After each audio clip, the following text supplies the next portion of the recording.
Welcome back to The Heat. We're discussing the U.S. military's influence on Hollywood. Joining us from New York is film and television critic Matt Zoller Seitz. He's the editor-in-chief of RogerEbert.com. Also with us from San Diego is Sergeant Major James Deaver. He served 25 years in the U.S. Marine Corps and has consulted on dozens of films as a military technical advisor. Thanks, gentlemen, to both of you for joining us. James, you were a technical advisor on that movie, American Sniper. Take us through some of the information that the director and the producers of that movie would be seeking from you and what advice you gave them. Working on American Sniper, they worked with the art department and the prop department and the wardrobe. They were asking what kind of weapons, the uniforms and equipment, and with the art department, exactly, how the ranges are set up, how we did the, when he was at Bud's, how Bud School was at, the building's structure, so I had to get him pictures and drawings of the Buds, and what training for the actors that needs to be done. So I was working with the first AD, Bernie, and working with Clint to make sure that everything is set up correctly. Matt, when we look at that movie, American Sniper, it's generated a great deal of controversy over the role of the main character. I'm going to just read to you something that the website salon.com said about the movie. It says, it shows Chris Kyle, the sniper, watching footage of the 9/11 attacks and cuts to the Iraq War. The suggestion here being that Iraq was responsible for 9/11. Is that an abuse of some kind of artistic freedom there? Well, that's a tricky question because I don't think that the movie really says that. I think that the movie espouses a worldview that the people who attacked the United States on 9/11 and the people who are fighting American troops in Iraq share some of the same ideology, and that's a distinction that I think the red states and the blue states, the liberals and the conservatives, are never going to be able to come to terms on.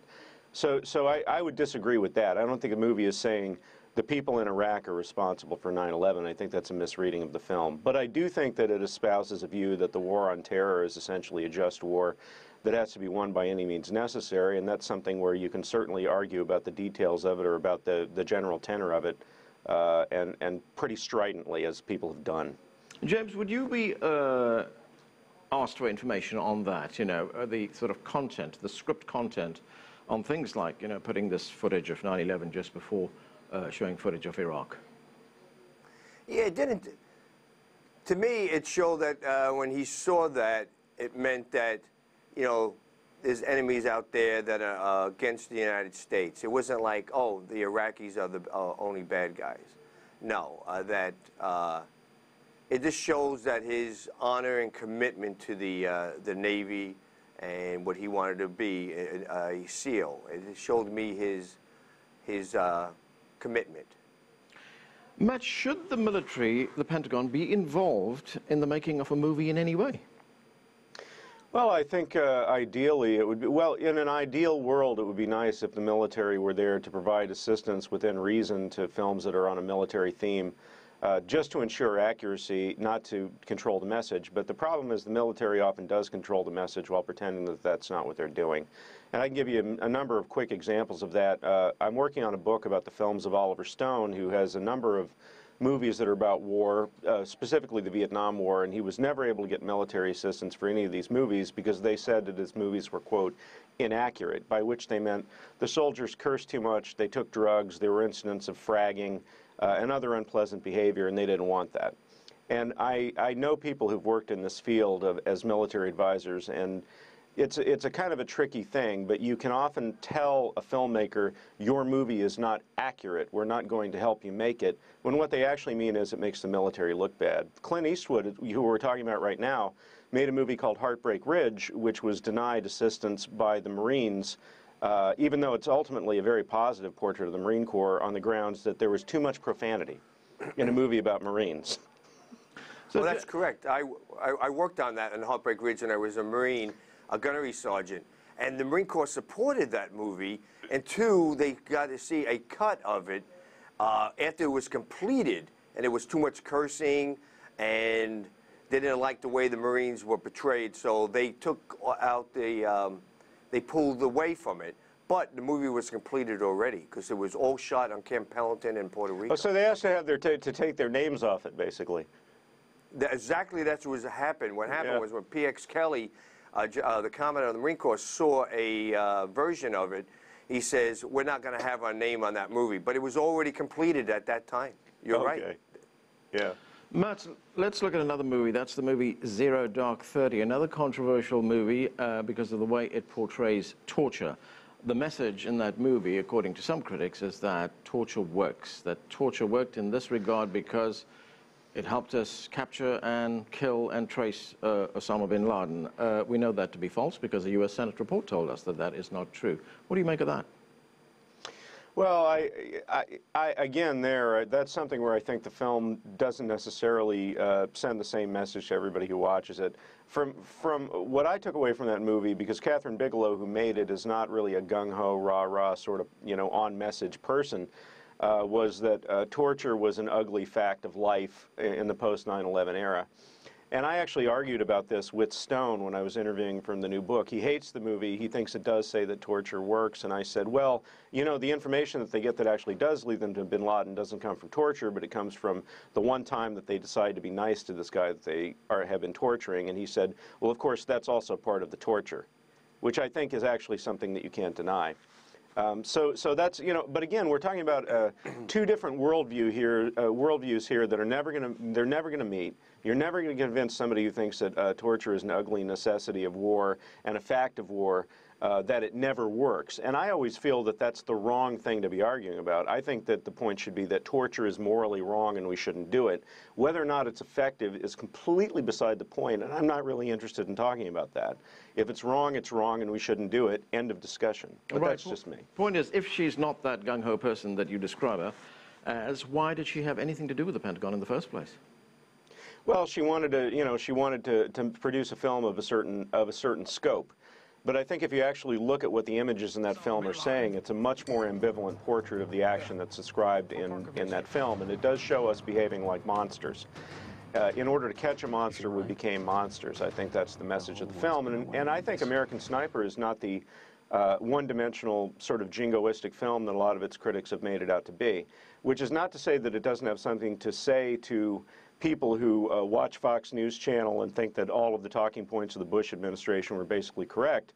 I just think that it's very complicated. I mean, it shows that, to quote a certain writer, war is a force that gives us meaning. This is about a guy who basically cannot deal with life on the domestic front, cannot deal with the problems at home, and so must go off to war again and again and again. That's part of this guy's story, and Eastwood has told that story again and again, often as a Western. The Outlaw Josie Wales is the movie I'd put on a double bill with American Sniper. James, would it be a risk sometimes taken by movie producers or the Pentagon for that matter, that the message could backfire, like Matt just told us.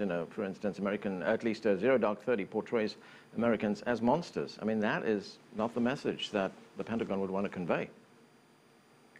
Yes, it depends what when the Pentagon gets a script, when they look at it, they want to make sure the message is good for the military, for all the services.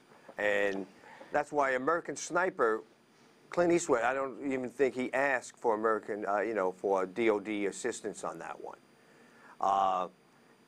So on Zero Dark 30, Action for Military Assistance, just like Lone Survivor had military assistance from the DOD. Because they liked the script and they had their ways of, the DOD wanted to make sure that it's a positive message for the military. Matt, here's the thing about watching movies, and you make the point that, there are different worldviews of the way people see a movie, and nobody forces you to go and see a movie anyway. There was a study conducted by Notre Dame researchers which indicated that movies are more effective in shaping public opinion than television cable news or political adverts. So then, doesn't that place a greater burden on movie producers and movie directors to make sure that they have some degree of authenticity in what they're producing? Well, that's a kind of a two-part question, but I would say I think it's good that a movie should be authentic if it's a movie that's meant to be authentic.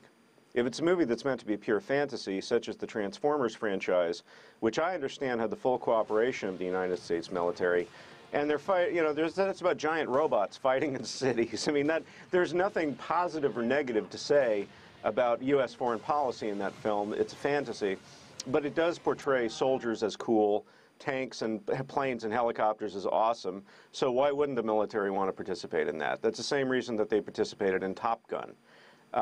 But as far as the responsibility of a film to convey a particular message, and here we're talking specifically about a liberal message or one that is skeptical of the military, I would say, that's one that I personally would embrace, but I don't think all people who make movies need to embrace that.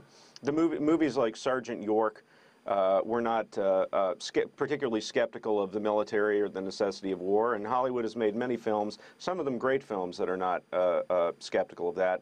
And then there's another funny thing that happens, which is movies that are supposedly anti-war. A lot of soldiers love those movies. I have a good friend who is a Marine, still is a Marine, and she told me that during basic training, when they would, on those rare occasions when they get to have a little R&R and relax, they'd watch movies, and they watched Apocalypse Now. They watched Full Metal Jacket. They watched Hamburger Hill. And these are movies where members of the United States military being cut to ribbons on behalf of a strategic objective that doesn't make sense to any of them. And they loved it because it showed soldiers being awesome. James, on a purely practical level, without the cooperation of the military, the Pentagon, would a movie like Top Gun be possible? Well, in this day and age, it might be because of all the computer graphics they can do for the jets. But that's exactly what we did for American Sniper. It wasn't supported by the military. A lot of those jets that you see and those helicopters are not real. They're all computer graphic. We shot that in Morocco and we shot it in L.A., the camps. All the equipment we got, the tanks, the Humvees, from a David Wang that's he has movie picture cars, military, and he converted 3 British tanks into M1 Abrams, and you can't even tell the difference. So there is a lot of equipment out there, helicopters, that without DoD support, they get supported by the civilians that own these C-130s. We had a C-130, it was a civilian C-130. We had one UH-1 Huey, and it was civilian. So you have all that out there. Sometimes you don't need military assistance. That's what happens. There are also examples of movies being shot in countries whose militaries are furnished by the United States. The equipment is furnished by the United States, and they can change the logos, change the decals to make it accurate to a particular period or a particular war. That's what a lot of the Vietnam films were shot in the Philippines, and they had a lot of equipment that was of the Vietnam era. There are a lot of stories that have been told about those that got pretty wild. Matt, oh, that's correct. Right, go ahead. That's James. Correct, because like when we were in Morocco filming American Sniper, we used the Moroccan army. We used 2 of their M60A5 tanks that we turned into, by computer graphics, into M1 Abrams. We used their Humvees, and we used the civilian Moroccans that were trained to look like Marines and Navy SEALs out there. So, because we didn't have DoD assistance. Matt, there has been some talk, and these sentiments come from people who are very critical of the current system. They say, Congress needs to get in on this act right now because there needs to be guidelines on what the movie industry can and cannot do in its cooperation with organizations like the Pentagon.